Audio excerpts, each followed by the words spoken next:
Ustedes están en una actividad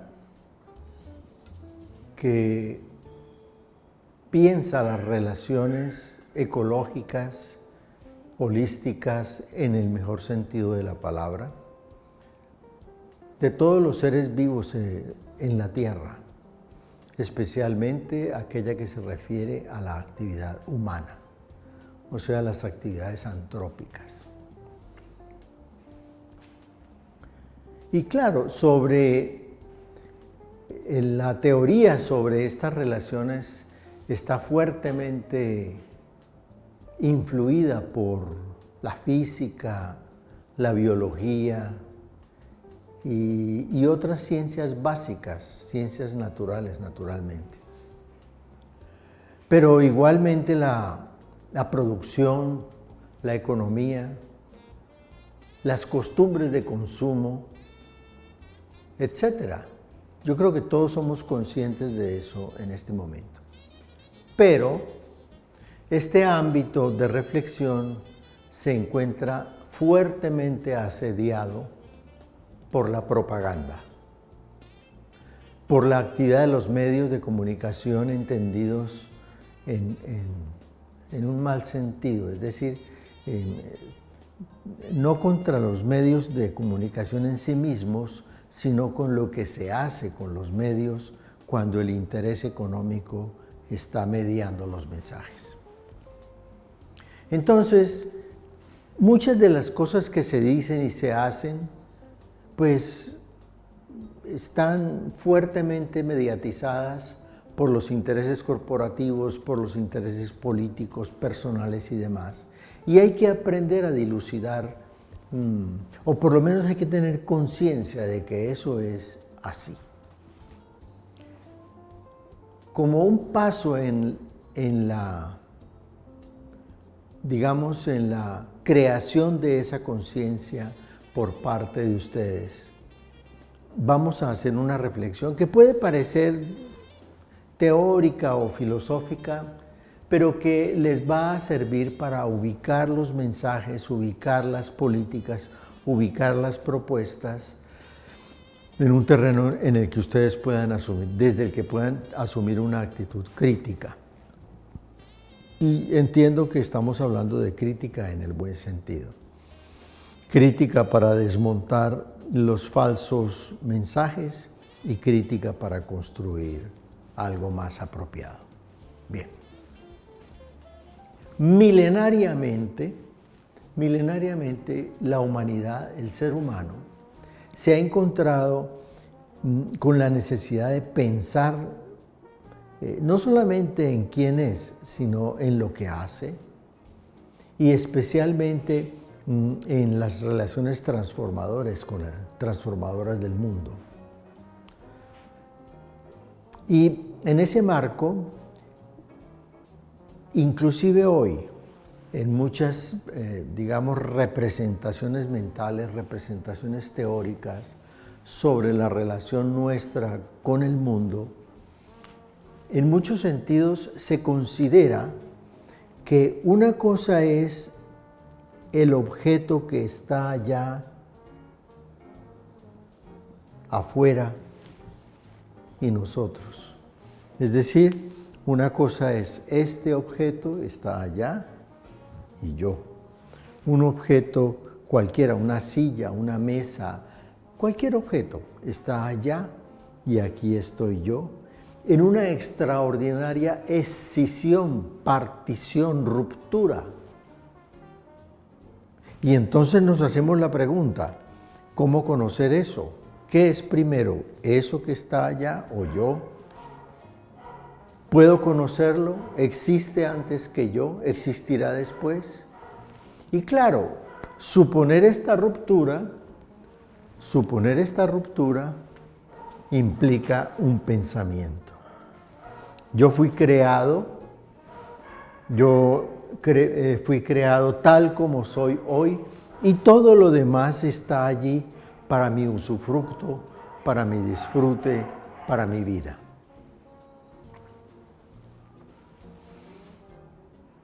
En muchos todavía persiste esta idea Y no hay que juzgarla, simplemente saber que existe. Porque no es nuestro rol en este momento juzgarlo, sino reconocer su existencia. ¿Por qué razón? Porque hay otras posturas que dicen que no hay una ruptura, sino que existe una, digamos, unión entre ese mundo que está allá y nosotros. Y que claro, esa unión, esa relación se puede pensar críticamente, se puede examinar, se puede explorar, pero allí estamos. Naturalmente hay otra opinión que considera que no.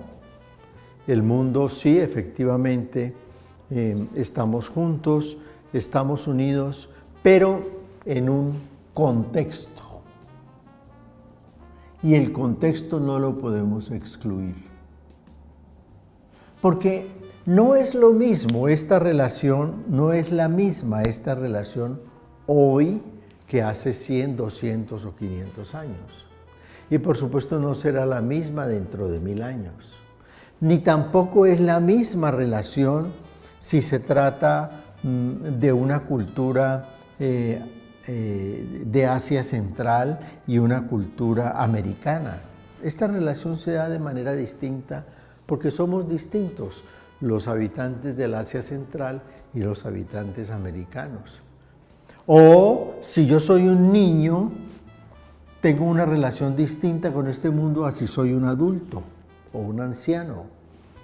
O esta relación es distinta si soy un hombre o una mujer. Es decir, hay un contexto, unas condiciones, unas circunstancias que hacen que esta relación sea diferente. De todas maneras, el contexto histórico, social y cultural, ambiental, es determinante y, por supuesto, vamos a partir de una idea que abarca holísticamente todos esos elementos. El individuo, la persona, su contexto, el mundo que lo rodea y demás. Para comunicarnos debidamente, entonces vamos a hacer la siguiente reflexión. Sí, efectivamente aquí hay un objeto en el mundo, pero nosotros, ¿qué tipo de relaciones establecemos con él? ¿Una relación de conocimiento? Sí. ¿Una relación de deseo? También. ¿Una relación implicada por la culpa? También. O sea, no es únicamente una relación, digamos, racional, es una relación emocional, es una relación circunstancial, es una relación incluso inconsciente. Y ninguno de esos aspectos se encuentra separado de los demás. No existe el hombre racional absolutamente robótico, sino que existe el hombre racional, sí, pero emocional también, objeto del deseo, objeto de la culpa y de tantas cuantas otras cosas más. Digamos que es la relación práctica, creativa, productiva, la que se establece entre ambos. Y es en esta relación práctica no solamente que se transforma el objeto, sino que se transforma el sujeto. ¿Qué es conocer? Conocer, pero no en el sentido exclusivamente racional, sino emocional y demás, no es solamente relacionarse con él a través de una actividad práctica intermediada por nuestro sensorio, es introducir este objeto en nuestro cerebro, en nuestro sistema nervioso central, en nuestro sistema endocrino, en nuestro sistema inmune, es decir, dentro de nosotros mismos. ¿Y cómo se introduce? Solo se introduce si hay establecida una relación activa, dinámica, interactiva entre objeto y sujeto. Esto es una unidad. Para nosotros este objeto no existe sino cuando entramos en intervención con él, aunque sea la más imperceptible. de tal manera que podamos construir con él una representación del objeto. ¿Y cómo sabemos, quienes estamos por fuera, cómo sabemos que ha ingresado en la mente este objeto, así sea a modo de representación perceptual, teórica, conceptual o práctica? Cuando este sujeto lo manifiesta a través de sus actos.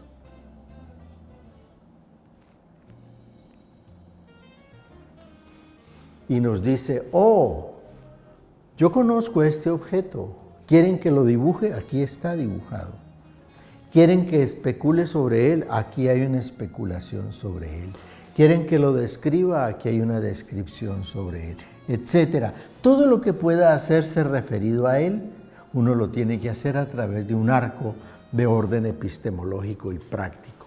Y por supuesto, inmediatamente aparece la pregunta, ¿cuál es la relación entre este objeto allá afuera y este otro objeto que deriva de nuestra actividad? Vamos a colocarle nombres. Vamos a colocarle nombres que por supuesto son discutibles, pero son nombres que vamos a establecer. Vamos a llamar a este objeto cosa. Y el atributo de esta cosa es que es una cosa en el mundo. Es una cosa ya en el mundo.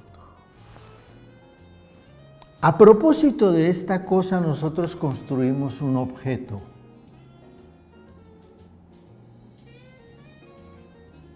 Y a propósito de este objeto, elaboramos un discurso o construimos un artefacto. Por ejemplo, el discurso también es un artefacto. La diferencia aquí consiste en que el artefacto existe porque es resultado de nuestra acción sobre el mundo. Bien, este arco, por supuesto, nunca está en equilibrio y nunca está bajo quietud. No, él se encuentra en incesante circulación, en permanente circulación. Y quiero decir además que en la medida en que este flujo generado por el sensorio y los modos de representación que en el ser humano tienen una condiciones a priori, no, y en el animal también tiene condiciones a priori. En este flujo ir y venir, en este flujo de ir y venir, en estos sentidos, es la manera como este sujeto se hace.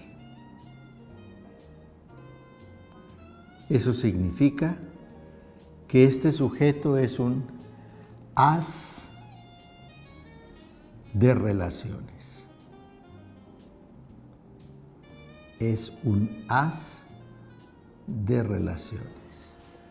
Entre más se enriquece las relaciones, entre más se entra en relación y desarrolla estos intercambios, más se hace a sí mismo, más se enriquece, más crece y más crece también su condición humana. Pero él no solamente representa la cosa, él se observa a sí mismo como cosa y por supuesto tiene una imagen de lo que está haciendo. Él se representa y dice, este arco es de esta manera. Y somete esta relación a crítica. Y por supuesto, puede volverlo más metafísicamente también, volverlo a examinar y volverlo a examinar y volverlo a examinar. Esa es una de sus condiciones. Esa es una de las condiciones de la razón.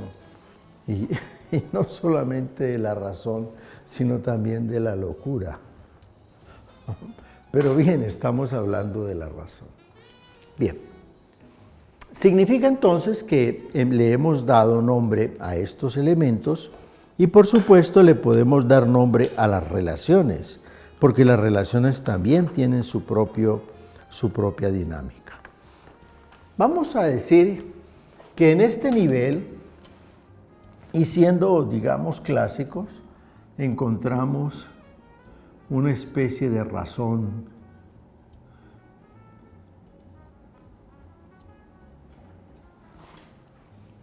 que examina, repito, redundo racionalmente la cosa, pero también dijimos que no lo hacía solamente con la razón. Es más, la razón es insuficiente. Él tiene que actuar, es decir, tiene que hacerlo. Esa razón actúa solo si en algún momento está presente la experiencia, es decir, el contacto, la relación productiva, transformadora con este objeto. Agrego, para no olvidar, que la razón va acompañada siempre de la emoción. No hay posibilidad de relacionarse con este objeto. El deseo, o sea, la emoción otra vez, la culpa, introduciendo elementos inconscientes y demás. Generalmente hacemos caso omiso de esta dimensión y es crucial. Del otro lado, por supuesto, tenemos lo que podríamos decir es la construcción de una teoría. Se construye una teoría sobre el objeto.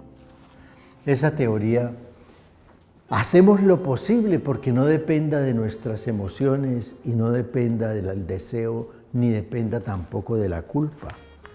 Y claro, es posible en algunos sentidos, pero es imposible en otros. Voy a poner un ejemplo. Ya hemos visto qué tan contingente es esta relación, qué tan impredecible, qué tan difícil, porque está motivada no solamente por la experiencia, sino por la competencia, por la emoción, el deseo, la culpa, etc. ¿Cómo hacemos para evitar que eso suceda? Es más, no lo he dicho, pero yo creo que todos lo hemos entendido. La plataforma para todo esto es el lenguaje. Pues bien, ¿qué sucede si construimos un lenguaje que no sea susceptible de ser afectado por estos elementos?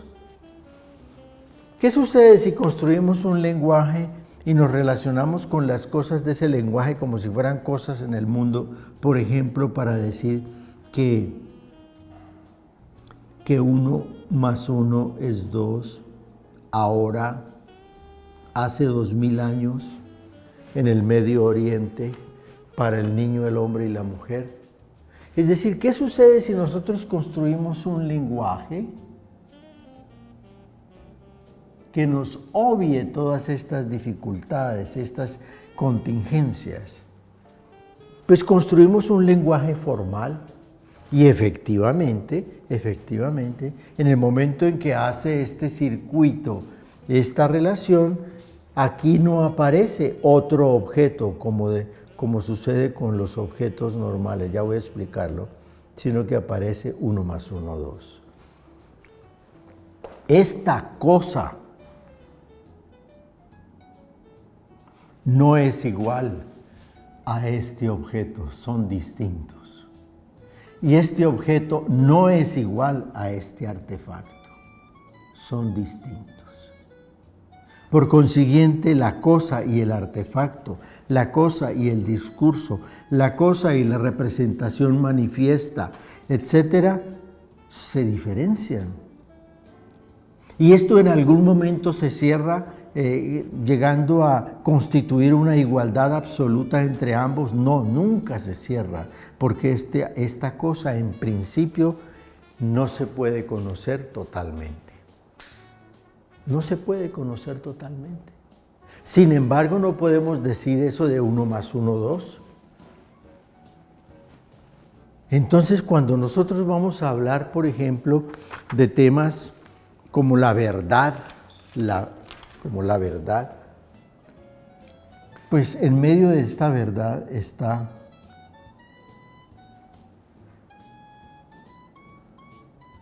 No quiero dejar por fuera esta dimensión práctica. ¿A quién aplica la verdad?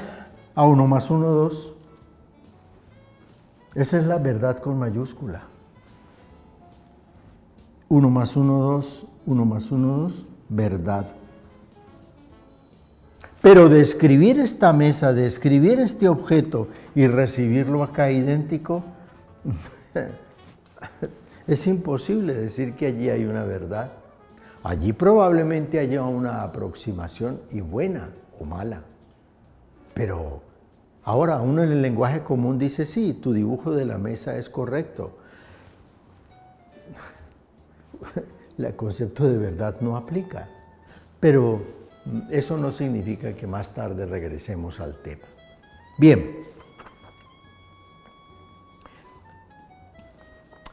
¿Qué tenemos entonces?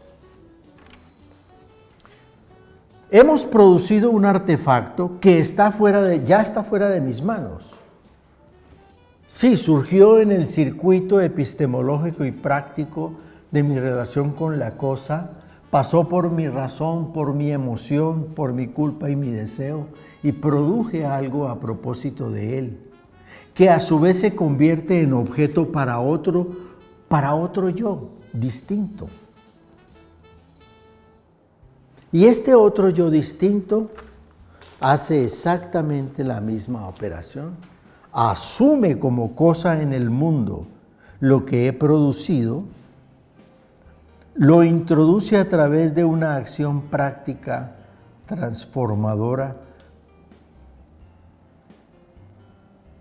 en su interior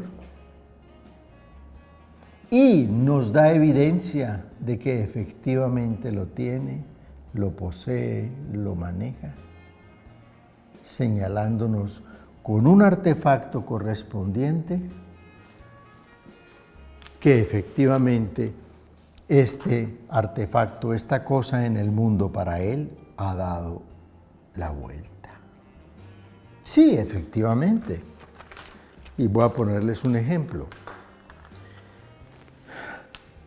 Este es un objeto 3 asteriscos. Pues este objeto es 4 asteriscos. Porque a pesar de que se refiere al de 3, no es igual a él.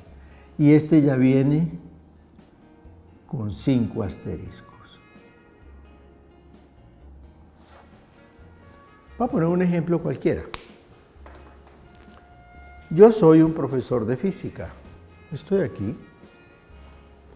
Entonces yo empiezo a hablar de una cosa en el mundo muy común, que se llama electrón.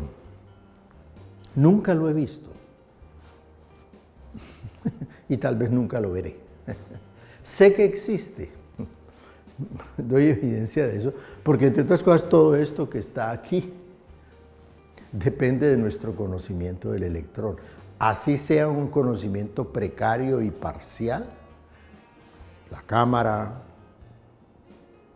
las luces, yo mismo, porque yo estoy pletórico de electrones, el tablero, todo está lleno de electrones. Y yo hablo del electrón y de las ecuaciones que rigen su comportamiento y de las relaciones que tiene con otro electrón y con los núcleos y de cómo los electrones, etcétera, participan en la formación de los elementos. Y estoy hablando, ¿y dónde está lo que estoy hablando? Está aquí. Porque lo que yo estoy hablando es cosa en el mundo, se escucha, está aquí. ¿De dónde viene? De acá. Alguien me dirá, ¿y de acá? De acá, porque yo nunca lo he visto. Ah, pero usted ha estado en experimentos sobre electrones. Claro que he estado en experimentos sobre electrones, pero no los he visto, ni los he palpado, ni los he medido de manera directa. Estoy hablando, mejor dicho, el maestro no está aquí, está aquí. El electrón real no sé dónde está. Estoy hablando de cosas que sé de la teoría del electrón. Y la teoría del electrón es un artefacto, un discurso. ¿Cómo ingresan a su cerebro, al de ustedes alumnos, este discurso sobre el electrón, pues tienen ustedes que entrar en relación práctica con él, bien sea a través de una teoría o de un experimento. En fin, de tantas otras maneras ingresa él acá y ustedes se manifiestan su conocimiento de él de esta manera. Ahora imagínense ustedes, vamos a hablar de del futuro del planeta, de la contaminación, de nuestra acción destructiva sobre él.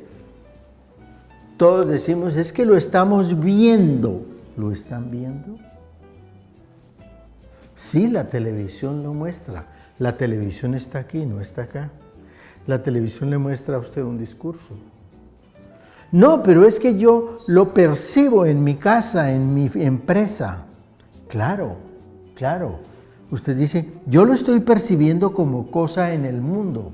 Sí, es cierto. Pero resulta que usted no lo percibe sensorial estrictamente. No es un empirismo total, mediante el cual solo lo que sus sentidos digan es lo que usted percibe. No. Porque usted tiene una matriz que ha sido construida anteriormente para poder interpretar este fenómeno. Y esa matriz viene interesada. Y esa matriz no es 1 más 1, 2. Esa matriz viene interesada.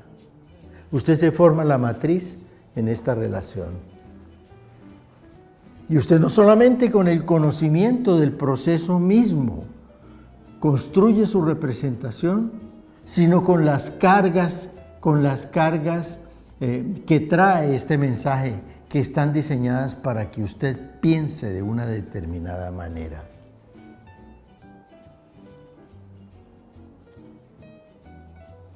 Recuerdo muy bien que uno de los grandes argumentos para la guerra de Irak, para la invasión y destrucción de esa civilización milenaria a propósito, se utilizaron las declaraciones de una niña que había dicho, ella está aquí en un televisor, que había dicho cómo había sido testigo de las masacres que realizaban los soldados iraquíes y específicamente ella lo vio en un hospital infantil donde vio cómo los infantes neonatos eran sacrificados por estos vándalos soldados iraquíes. ¿Y quién era esa niña? Era la niña de un embajador occidental en Irak que había sido adiestrada específicamente para que dijera eso. Es una niña, es una Greta, una niña, para que dijera eso, afectara las emociones y las culpas de ustedes, señores espectadores, y dijeran y concluyeran que naturalmente Saddam Hussein no solamente era un bárbaro, sino que era el bárbaro de los bárbaros y que la invasión y destrucción de esa nación se justificaba plenamente por su barbarie. O sea, la matriz estaba colocada aquí previamente para interpretar, para construir una determinada representación. Entonces, cuando a usted le dicen A, usted debe, y con una claridad, una representación escénica impecable, unos actores absolutamente incontrovertibles e igualmente impecables, usted debe tener la suficiente capacidad crítica como para someter a juicio eso que está viendo, que no es más que un discurso y un artefacto, orientado a construir su matriz para que usted en adelante se comporte como se desea que se comporte. Es decir, como un acólito de unos intereses que vienen camuflados en esas representaciones. Bien. A esto, todo esto, lo denominamos mundo.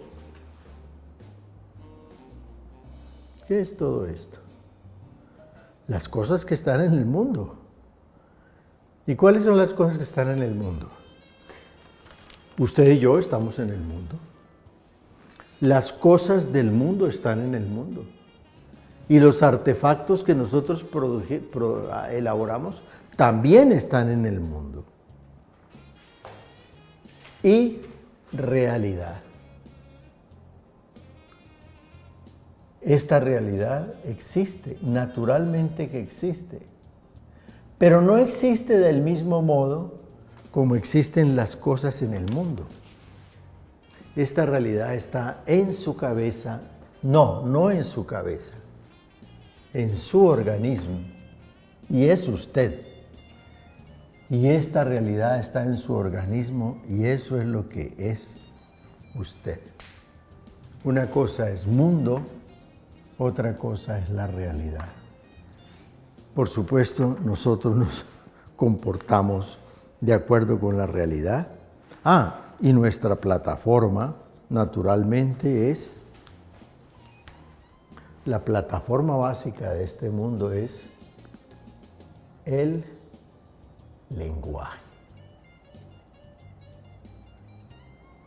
Sin lenguaje no podríamos construir. Sin múltiples lenguajes, porque son muchísimos lenguajes.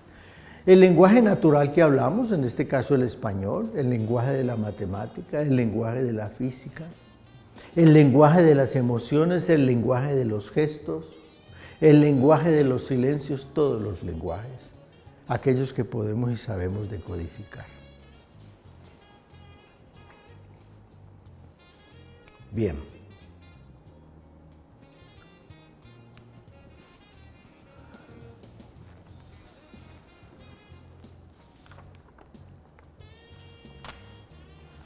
La relación entre esta cosa en el mundo y esta cosa en la realidad nos permite hablar de una verdad. Pero ojo vivo, porque esta verdad es muy frágil. La relación entre lo que tenemos en nuestro organismo y lo que producimos es otra verdad. La relación que se establece entre la cosa en el mundo y la cosa que hemos elaborado a su propósito es otra verdad. La relación entre el producto producido a partir de esta relación con un objeto, una cosa en el mundo, y aquello que tú construyes segundo en tu mente, esa es otra verdad. Estas son verdades que están en el lenguaje y para los cuales deberíamos buscar nombres distintos. En ciencia, la única verdad aceptada es esta. Esta es la verdad lógica. Claro. Entonces, que está aquí, que está aquí, que está aquí y estará de allí en adelante. Claro que alguien puede venir y decirnos, un momento, pero si yo digo que almorcé langostinos y efectivamente almorcé langostinos, ¿no es eso una verdad? Yo digo, claro, es una de las verdades con minúscula, efectivamente, pero no es la verdad matemática ni la verdad formal. Pero me lo acepta como verdad. Claro, en el lenguaje natural y en nuestras relaciones cotidianas es una verdad. Y si tú almorzaste carne de res en lugar de langostinos y me entero, entonces te diré que me has mentido. Entonces empezamos a jugar el juego de las verdades y las mentiras, pero ese es otro juego distinto al juego de las verdades y las falsedades en matemática y en ciencia e en ciencia. Bien. Entonces, ¿cuál es la conclusión para ustedes, mis estimados amigos? La conclusión es que construyan una matriz interpretativa suficientemente crítica para interpretar, para representar e interpretar todo aquello que se refiere a la sustentabilidad. ¿Por qué? Porque sobre la sustentabilidad también está montado un aparato ideológico que está, digamos, construyendo una matriz interpretativa en nuestros organismos con el fin de que nosotros mismos interpretemos lo que las corporaciones básicamente desean que interpretemos.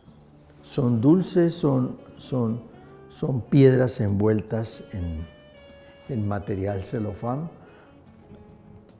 que necesitamos descubrirlo. De paso y para finalizar, recuerden, ustedes son haces de relaciones. El enriquecimiento de estas relaciones y, por supuesto, de estas relaciones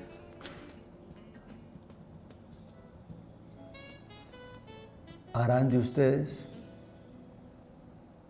personas mucho más ricas, mucho más críticas, mucho más dispuestas a someter a juicio todo lo que a su disposición tienen en el momento actual.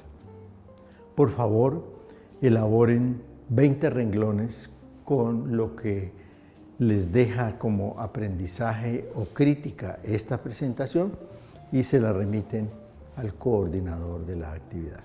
Muchas gracias.